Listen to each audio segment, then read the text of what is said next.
Noches para todos. El autor que nos correspondió fue Jean-Jacques Rousseau. Los integrantes de mi grupo son Andrea Suspe, Karen Borges, Verónica Serrano y quien les habla, Angie Matías.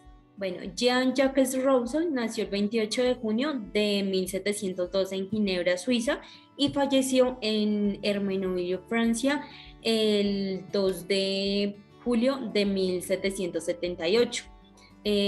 Rousseau fue un escritor, filósofo, botánico, naturalista y músico de la Ilustración, a pesar de las profundas contradicciones que lo separaron de los principales representantes del movimiento. Sus primeros años de vida los separaron más que todo por su dura infancia debido a su vida que llevó, y a pesar de esto pues marcaron tanto su existencia y sus pensamientos, más que todo por la parte religiosa de la familia. Es hijo de Isaac Rousseau, quien fue un relojero, hacía parte de un grupo de artesanos, y su madre Susan Bernard, quien falleció a los 9 días de dar a luz, y razón por la cual Jean-Jacques fue criado por su padre y por su tía materna, quien pues su padre lo abandonó como tal a los 10 años por por exiliarse más que todo de entrar a la cárcel por causa de un duelo. Entonces lo abandona. Es allí donde su tía se hace cargo de él y lo envía como tal de pupilo a una casa de un pastor, en donde fue como la primera escuela para Jean-Jacques, en donde duró 2 años, y para él fueron como los 2 años más felices de su vida. Regresa en 1725, trabajó como aprendiz de relojes, y por ser sometido como tal a un trato brutal, él decide marcharse sin terminar como tal su aprendizaje. Se marcha teniendo tan solo 16 años. Transcurriendo pues el tiempo, trabajó como catastro en Saboya y le dio lecciones de música, de lectura y obras literarias pues a varias personas como tal en ese entonces.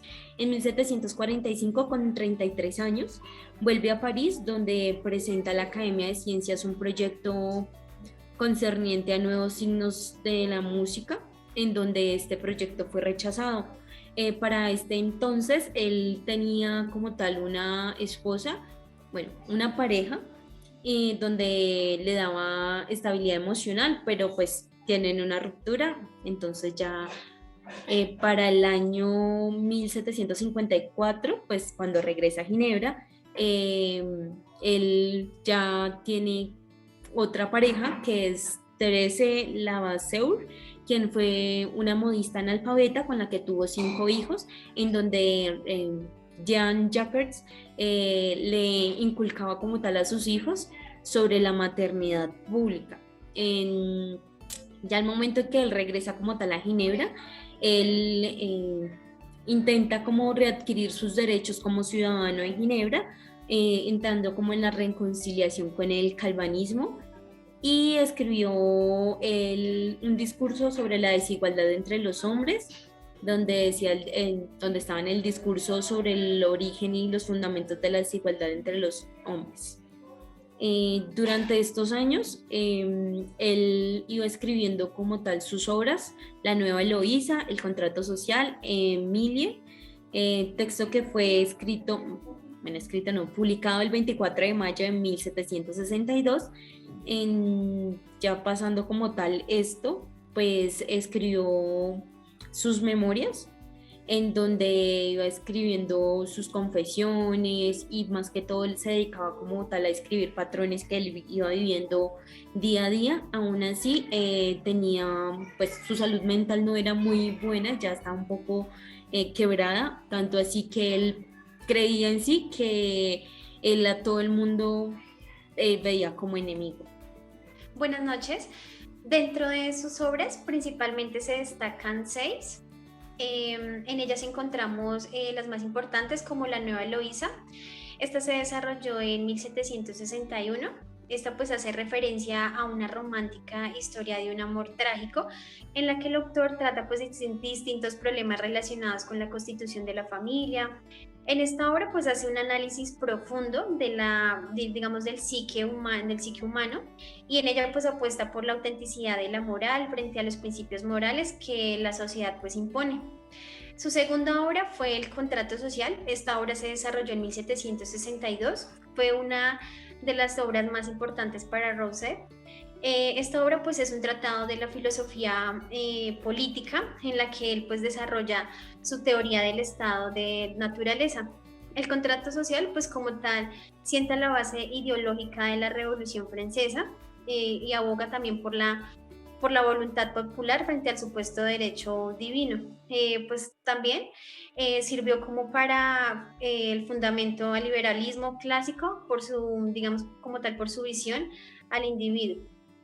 Su tercera obra fue El Emilio o de la educación. Esta obra se llevó a cabo en 1762. Fue una de sus obras maestras.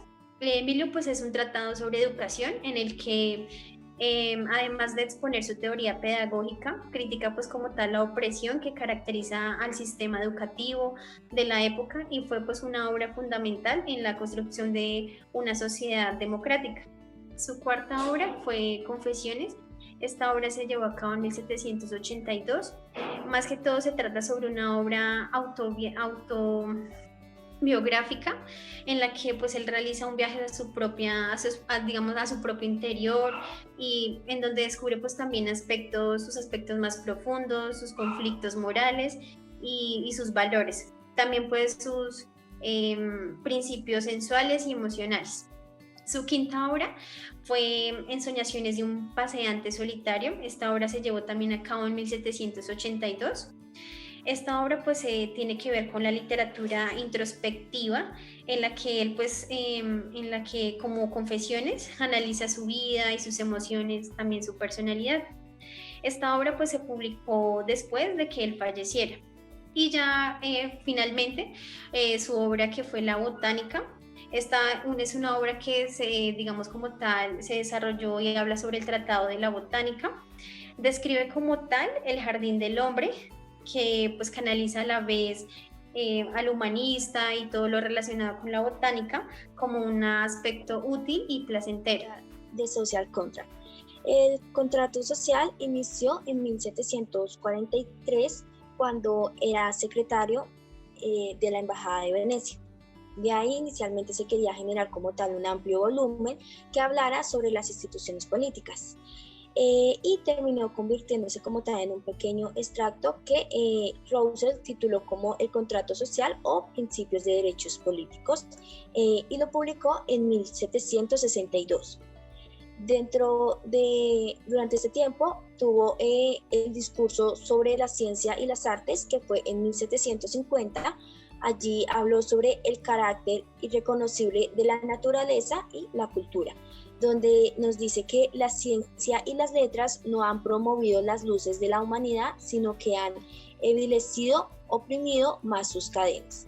De allí, luego, en el discurso sobre el origen y los fundamentos de la desigualdad de los hombres, 1754, estableció el carácter dañino que tiene la sociedad y su intrínseca corrupción, en este caso basándose en la negación de la naturaleza. Posterior a esto también nos habla de la importancia del Estado primitivo en el ser humano, y que no logra convivir en bondad con sus orígenes, porque el humano está construido bajo unos derechos y unos hechos que tiene que realizar. Rousseau nos hace la pregunta que dice: ¿puede este hombre ya corrompido por la sociedad construir una nueva sociedad justa? Dentro de esto, para Rousseau considera que sí se puede, ya que como tal el hombre no es el que hace el mal, sino que es su relación con la sociedad. En este sentido, se ha producido por el mal gobierno, y como tal es el corazón del hombre quien puede cambiar esta situación. En el contrato social Rosen establece la posibilidad de una reconciliación entre la naturaleza y la cultura y que el hombre puede vivir en libertad en una sociedad verdaderamente igualitaria. Para Rosen, la solución es que cada uno recupere finalmente todo lo que ha cedido a la comunidad. En ese sentido, lo que busca es que seamos una sociedad equitativa y que todo el mundo tenga los mismos derechos que cede. En este sentido, todos tendríamos como tal lo mismo y la idea es que todos crezcan y piensen en las necesidades y en lo que todos como sociedad necesitan. Para esto, Rousseau nos dice que necesitamos tener una voluntad general, donde todos los seres humanos piensen en siempre ser justos, en el interés común y en los intereses como tal de lo que la otra persona necesita y no solo lo que yo necesito.